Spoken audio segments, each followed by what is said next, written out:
வேதமே உருவெடுத்திருக்கிறது அருணாச்சலம். வேதாந்த சாஸ்திர பொருளா இருக்கிறது அருணாச்சலம். இது பகவானோட, ரமண பகவானோட வார்த்தை. வேதாந்தத்தே வேறற விளங்கும் வேத பொருள் அருள் அருணாச்சல.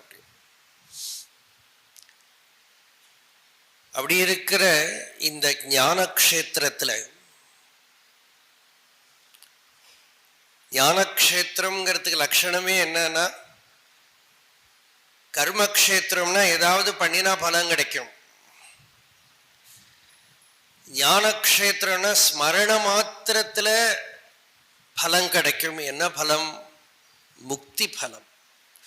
நம்ம ஆத்மஸ்வரூப ஞானம் உள்ள பிரகாசமாகும் ஸ்மரண மாத்திரத்துல.